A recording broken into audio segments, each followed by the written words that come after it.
Hey guys, this is Mike Mahaffey, the old bastard BJJ guy, here for BJJ Mental Models. Back in my day, we had to walk uphill in the snow both ways to get to the academy just to learn some crappy technique from a random purple belt. You kids have it so easy because now you can just subscribe to BJJ Mental Models Premium and get tons of great audio courses to learn new techniques, enhance your mindset, and entertain yourself. You can even get personalized rolling reviews from some of your favorite BJJ Mental Models coaches, including me. It's like having your own seminar, you spoiled little whippersnappers. So what are you waiting for? Subscribe to BJJ Mental Models Premium right now, get off my lawn, and go train. Hey, welcome to BJJ Mental Models. I'm Steve Kwan. BJJ Mental Models is your guide to a conceptual and intelligent jiu-jitsu approach.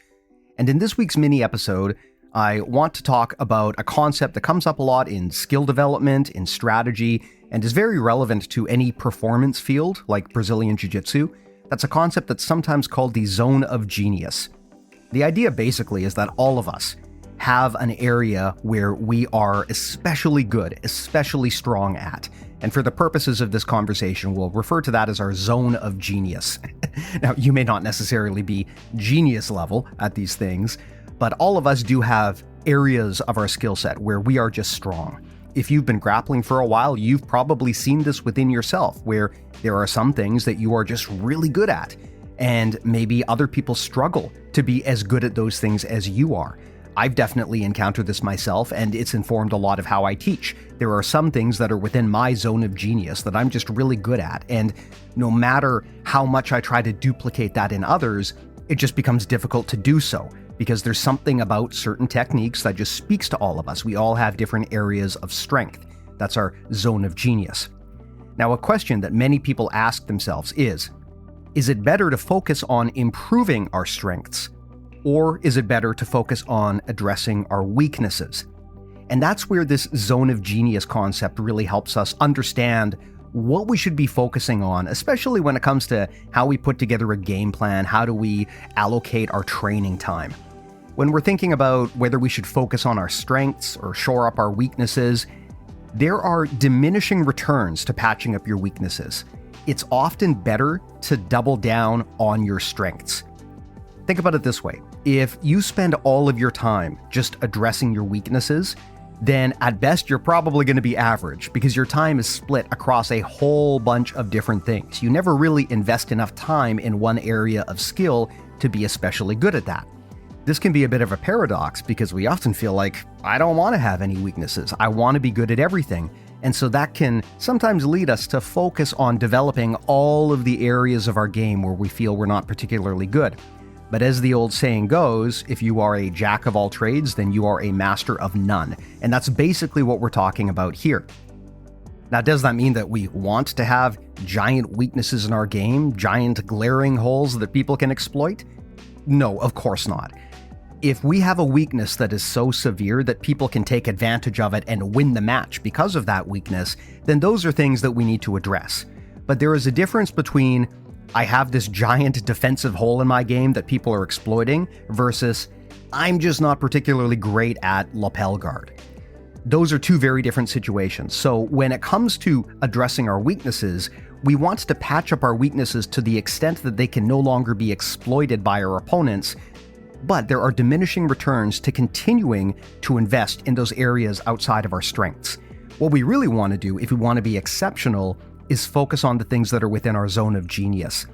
I've talked to a lot of peak performers, both inside jiu-jitsu and outside of jiu-jitsu, and often what they say is that they like to find the things that are within their zone of genius and double down on those.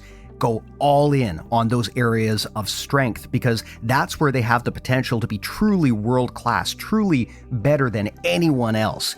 If they spent all of their time just trying to be B+ at everything, then they would be unlikely to have the kind of advantages that let them win at the absolute highest levels of competition. And this is not something that is unique to jiu-jitsu. The zone of genius concept applies in any area of life where it matters what we're good at and what we're not. So I just want to reiterate that this doesn't mean we ignore our weaknesses. We need to patch them up to the point where they are no longer instant wins for our opponent. As the old saying goes, a chain is only as strong as our weakest link. We focus on fixing our weaknesses to the point where they're no longer a liability to us. And at that point, then we're better off using whatever time is left to focus on investing in our areas of strength.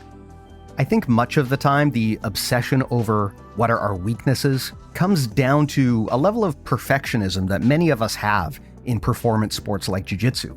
We don't want to acknowledge that we're bad at things, and sometimes we look at the high-level athletes on Instagram or elsewhere, and they just look like they're amazing at everything. And we want to know, why can't we be like that? But one thing that I've observed from studying and talking to a lot of these performance athletes is they are not perfect. They have weaknesses as well. They are not A+ at every area of the sport. But what they are very good at doing is knowing where they are A+ and funneling the game into that area of the sport.